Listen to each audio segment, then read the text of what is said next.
When Allied pilots were sent north during World War II, their biggest enemy wasn't always gunfire. It was the cold.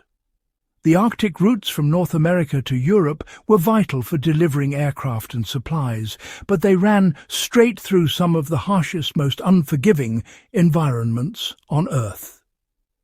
Planes often went down over frozen seas, tundra, or ice fields where temperatures dropped below -40 degrees Celsius. In such conditions, even well-trained men could freeze solid in minutes if unprepared. To fight that, militaries built one of the most remarkable pieces of survival engineering of the war, the Arctic Airmen's survival kit. It wasn't about comfort. It was about giving a downed pilot a fighting chance to live for weeks on ice, waiting for rescue. The Arctic conditions demanded survival tools that worked with the body, not against it. The first thing designers learned was that metal kills in the cold. Touching exposed steel could rip skin away instantly. Standard-issue gear that worked fine in France or Africa became useless in the Arctic. So the pilot's survival kit was stripped to the essentials, designed to conserve heat, retain calories, and signal for miles across a white void. It was compact, often stored behind the seat or inside a floating container that could be retrieved even if the plane went down in icy water. The foundation was clothing. Wool uniforms weren't enough for Arctic missions, so pilots received fur-lined boots, sheepskin flight suits, and overcoats lined with down or caribou hair. But the heart of the survival pack, the one item that meant life or death, was the reindeer hide sleeping bag. Unlike ordinary sleeping bags, these were crafted from hides that naturally repelled moisture and retained body heat even when damp. Reindeer fur has hollow hairs, each trapping tiny pockets of air that act as insulation. That design, borrowed from northern reindeer herders, allowed pilots to survive nights on bare ice where no tent or shelter could be pitched. For modern cold-weather survivalists, that lesson remains unchanged. Insulation must breathe, but never lose loft. Synthetic bags collapse under moisture, while natural hides or down retain heat longer. Many Arctic explorers still combine reindeer or caribou hides with modern sleeping bags for superior cold resistance. A trick straight from those World War II kits. Food in the Arctic kit had to be high energy and compact enough to eat frozen. Pilots couldn't carry full rations into cramped cockpits, so the food in Arctic kits had to deliver maximum energy in minimal space. That's where pemmican came in. Borrowed from indigenous North American tradition, pemmican is a mixture of dried meat powder, rendered fat, and sometimes berries. The result is a dense, shelf-stable brick of calories. One small bar could provide the energy needed for a full day of survival. WWII's Arctic survival kits included pemmican compressed chocolate sugar tablets and small tins of condensed milk or butter. These foods could be eaten frozen without cooking, critical when fuel and time were scarce. Unlike canned stews or rations that froze solid and became useless, these nutrient-dense foods stayed edible. For practical use today, anyone venturing into cold regions can recreate the same principle. Combine 2 parts dried lean meat, 1 part melted fat, and a small amount of honey or dried fruit to form compact high-energy blocks. They keep indefinitely and provide the same slow-burning energy pilots relied on when every calorie counted. Signalling for rescue in the Arctic. It was a task designed to cut through the harshest blizzards and the never-ending daylight. You see, survival on the ice wasn't just about staying alive. It was about being found, and that was the real challenge. The Arctic presented a unique set of visibility issues: blinding snowstorms, vast white expanses, and during summer the peculiar problem of endless daylight, where flares and fires barely stood out. But the World War II Arctic kit was a marvel, solving this with a clever mix of old-fashioned and ingenious signalling gear.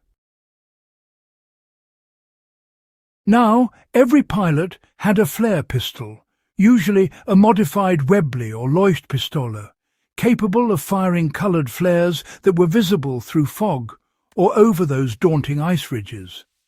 Some kits even included floating signal cartridges that could be launched over water. And let's not forget the small mirror and dye marker, added specifically for daylight use. When dropped in snow or sea, the dye created a bright orange patch visible from aircraft, a design that, quite interestingly, still exists today in modern pilot and naval rescue gear. For modern survivalists, the principle remains the same. You must create unnatural contrast, a signal that stands out starkly against your surroundings, colour against white, smoke against blue, light against dark, is what draws rescuers. Even today, a compact LED strobe or a high-visibility tarp follows the same logic that was perfected way back in 1943. Fire-starting gear had to work when hands were frozen and wood was non-existent. Matches failed and lighter fluid froze solid. So the survival kits included magnesium fire blocks, wax tinder, and sometimes fuel tablets sealed in metal tins. These could ignite even when soaked and burned long enough to melt snow for water or dry kindling. To make fire starting possible in heavy gloves, flints were oversized and designed with wide grips.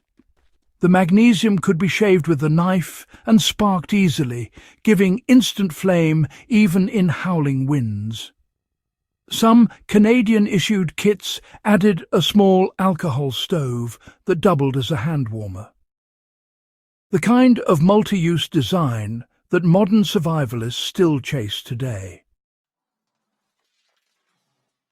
In practice, this shows that every fire system needs redundancy.